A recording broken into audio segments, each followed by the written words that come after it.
The Mind's Eye, a DMT trip report uploaded to Erotic on June 14, 2000. Are you ready? Dave, my ground crew, held the glass pipe which contained the tiny flake of orange DMT-free base. Are you sure you're ready? I assured him I was ready and held the pipe to my mouth. Now I gotta hold this pipe because sometimes people go right out. He made a downward sweep of his hand and went thump. I nodded. He held the butane flame under the pipe. The tiny crystals began to sizzle. As I sucked in the first of the fumes, I felt nothing. I didn't get enough. I couldn't get a full inhale. On the second inhale, the DMT had started to melt and bubble, pouring out a heady vapor. The smell of the DMT definitely set the tone of the trip. It has a sickly sweet scent to it, like an exotic sandalwood or jasmine oil mixed with mothball. As inhaled, the second lungful, it felt like I had stuffed a big wad of chemical cotton candy into my mouth. Then the circus started. My eyes were focused on the pipe, but the periphery of my vision began to sparkle and oscillate with waves of light. A powerful buzz on the same frequency as the light oscillation grew in my head. The more I inhaled, the more profound and intense the buzzing became. Each gasp of vapor stoked up the effect until my head was swarming with noise and light. When I could inhale no more, I waved my hand to Dave and he pulled the pipe away. As I held in the vapor, the entire room began to shimmer. It seemed as if every surface had been polished to mirror shine. Clean, brilliant, and perfect. Light was everywhere, bouncing off of me and moving through me. The depth of contour of light was so elaborate that every surface seemed to be crawling with life, convecting, pulsing, and oozing with its own signature vibration. I stared up at the stucco pattern in the ceiling and noticed they had begun to crawl. Random bumps became little eyes, pointed noses, giggling mouths. The little people had arrived and were literally coming out of the woodwork. They poked out of the ceiling, waved and made faces. I could make out 4 of them. A stickly troll, a laughing clown, a dancing harlequin, a diabolical imp. They were bouncing a spinning object between them. A complex geometrical shape spun like a top. My curiosity began about this object grew, and the harlequin held it out to me. As its hands telescoped down from the ceiling, I could see it was balancing a spinning jewel on its index finger. I suddenly realized that I was having Terence McKenna's trip. Damn if he wasn't right on the nose about these crazy elves. As this realization washed over me, the elves burst into uproarious laughter. They were laughing themselves silly, giggling, rolling across the ceiling, and holding their stomachs. But there was something else. I felt there was more to this space than just the elves, and time was running out. I pushed beyond elving mischief, deeper into the DMT realm. I did not expect what came next.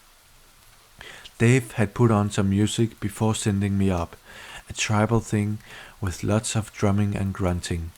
As the elves retreated, the music became alive. Everything in the room reverberated to the sound of the music. A chorus of bongos and erotic moaning pounded through the room. A tightening rush of energy tingled in my abdomen. I could smell my lover. "It's sex," I announced to Dave in total awe. It was the first thing I said since inhaling. It was barely 1 minute into the trip and the room became alive with sex.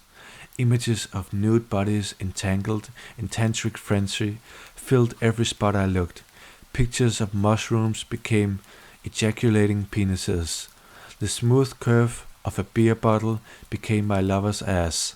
A touch of blue became her eyes. She was with me, inside my reality. My body tensed up so tight I felt like I was having an orgasm. Although I never attained an erection, my legs and abdomen suddenly felt covered by a thick, warm electric fluid. I was startled and stood up. The sensation slid off me. "This is phenomenal," I said to Dave. He was a bit surprised that I was able to stand.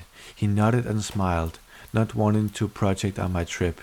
Halos of light shimmered off his body. As I took a deep breath, the skin on my face began to tighten. The muscles around my eyes snapped in hard. My mind slowly shifted. The hum raised its frequency. I could see all the light now, not just the white light coming from the lamp, but a whole spectrum of colored photons shooting through the room.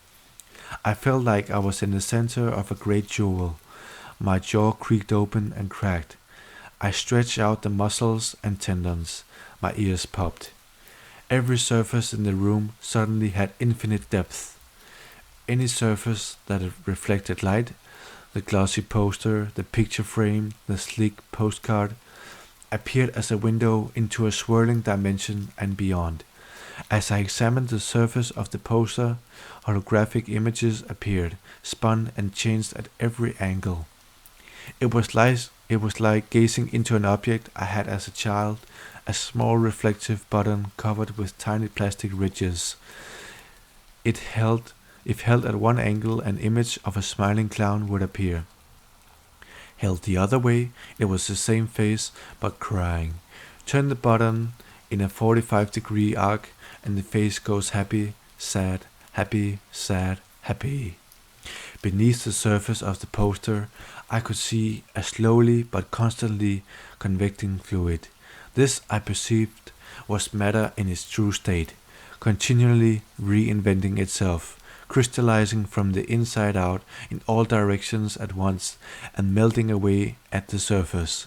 It was in constant flux, pushing against space-time and continually interacting with waves and particles of energy, the same waves and particles that flow through me, bounce off me, and are generated by me. This realization was deep, affirming, comforting, reassuring. The world seemed to smile at me and say, "Yes, don't you see now how we are all connected? We are all part of the same whole." I smiled to myself. I suppose this realization may be startling to some people, but it happens to be the basis of my own personal cosmology, so I was pleased. I was perfectly at peace to see everything pulsing and convecting with the same fluid energy that flowed through me. Perhaps what I saw and felt was pure projection of my own consciousness, but nonetheless it was real. Somewhere inside I knew this world was always like this. I just had to look at the proper angle to see it. Fortunately, DMT provided this perspective.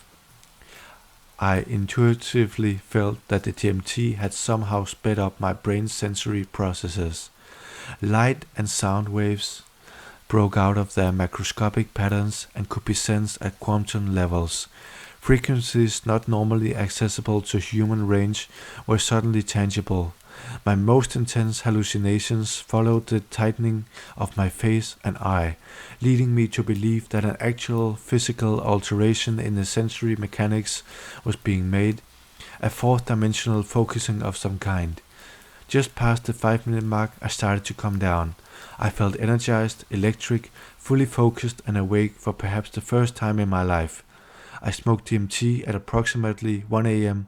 and stayed up late into the night discussing it with Dave. I felt reborn, alive, confident, spirituality activated. Later that morning, I drove home and slept for a few hours, waking at 10 a.m. feeling rejuvenated. I was excited and had to tell my lover about the experience. When she went to work, I composed 2 new songs on the guitar.